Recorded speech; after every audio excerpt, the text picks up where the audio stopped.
Hello there, boys and girls. It is a lovely, I don't know what day, March 12th, 2019. That is certainly a trend for me, isn't it? I never seem to know what day it is. Today, there's not too much news going on this week. Big news, I should say, big news. So today we're going to take a look at this really, in my opinion, awesome game called Overwhelm for Switch. It's coming out a couple weeks. And I thought it'd be interesting to show it off and talk about the relationship with visuals and graphics as far as realism goes. Oh, that's right. I gotta control this differently. So, okay, I'm ready.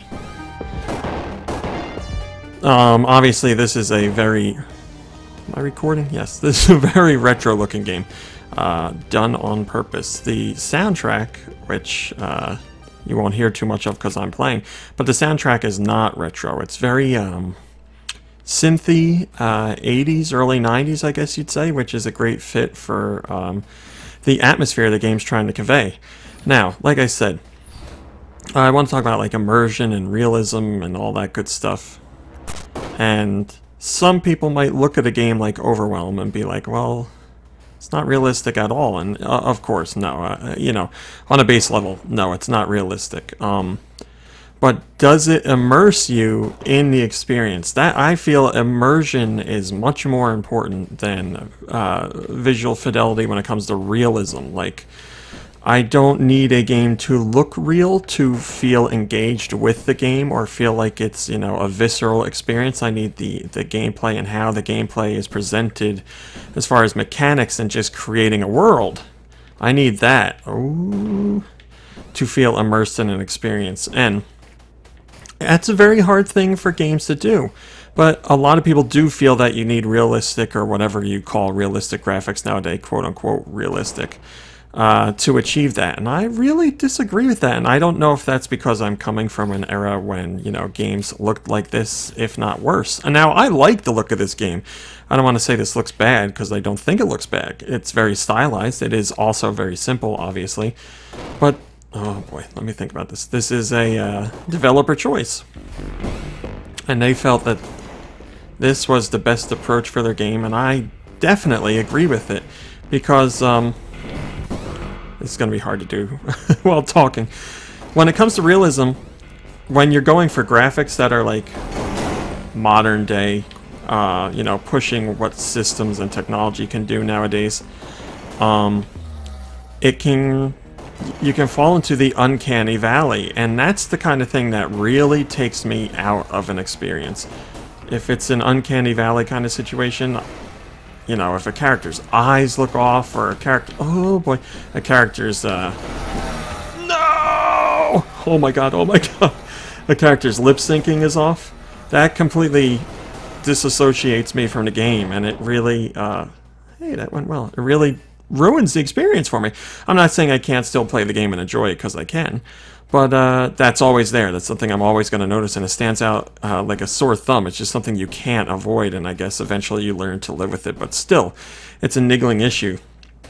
But with something like this, with Overwhelm, you don't have that. There is no way, shape, or form that this is going to be mistaken for a realistic-looking game. Nobody's going to look at this and be like, oh, is this real life, or is this a video game? This is 100% a video game. And I think, in my opinion, I like that approach because it eliminates the visual standard of realism right off the bat. So you just, oh boy, you just push that out of the way and you have the game to speak for itself, which is what I want. I want the game and the gameplay to, oh, what bad luck, to entice me.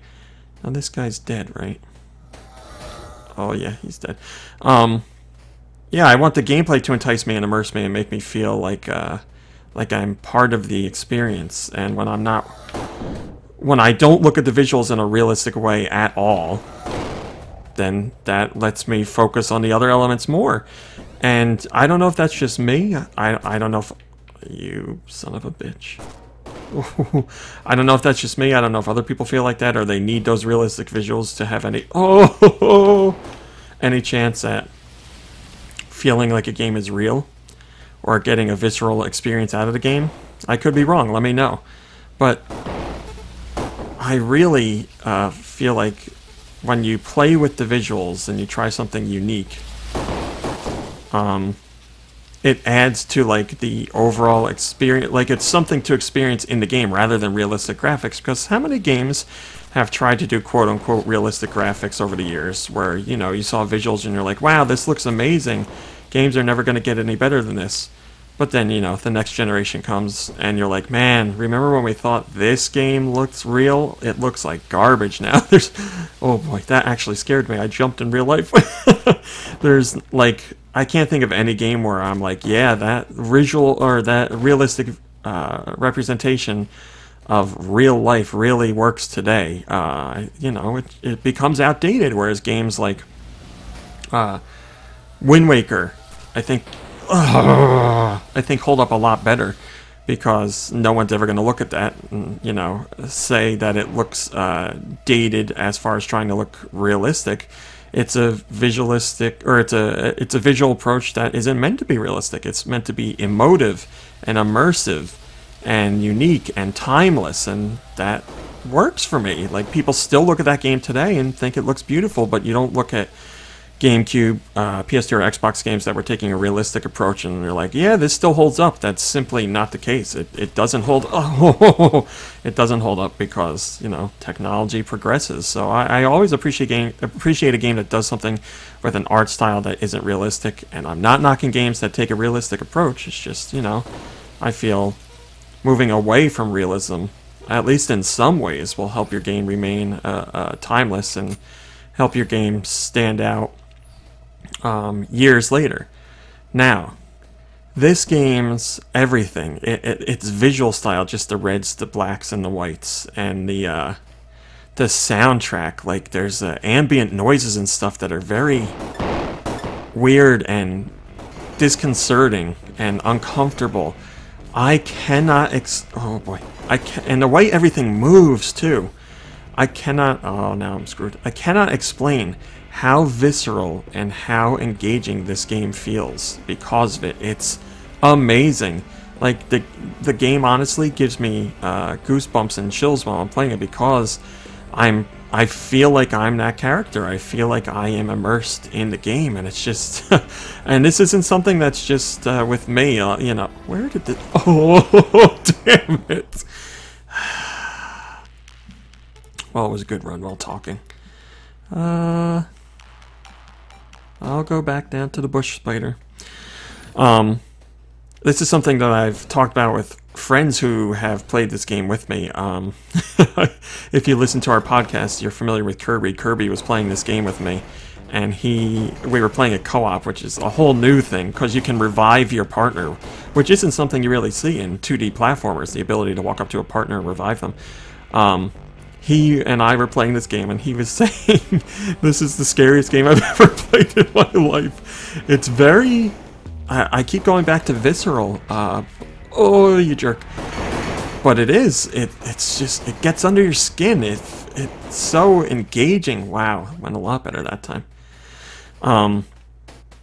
And I feel like that, obviously it has a lot to do with gameplay, and I think a lot to do with audio design. I'm a big proponent of audio design of game music, soundtrack, ambient noise, sound effects, all that stuff. But I really do think the visuals, no you don't, the visuals lead into that stuff. I think it's a smart idea to go with this kind of approach, because you don't want people to look at the visuals and ever say, like, this doesn't look real, this doesn't look right, this doesn't look good, games look better now. Obviously, video game technology has increased as far as, no, you don't, visuals go. But this is something that, come on, dude, is gonna remain viable for years to come, as long as you're someone who can appreciate, tolerate, understand, or work with graphics that take a old school approach. Come on, asshole. I know he's gonna come after me. So yeah, that it really adds to it for me. And again, like I said earlier, it could have something to do with me growing up with games when games look like this or worse. So I'm a lot more forgiving. It's an interesting discussion to have, because I know there are people who cannot stand games that look like this, or even games that look like Super Nintendo games, or stuff like that, because they just don't appreciate 2D visuals. They, you know, sprite visuals is what I should say. It's just not their thing. They didn't grow up with games like that, and they just feel it's going too far back. Oh, that was terrible. Too far backwards, so it ruins an experience for them. And for me, I think that, me personally, I say that's a shame, because, oh boy, they're missing out on fantastic experiences. You're a real jerk. But you know, I can't fault them, because, oh, I didn't even see that person. I didn't grow up in that time, so I don't know.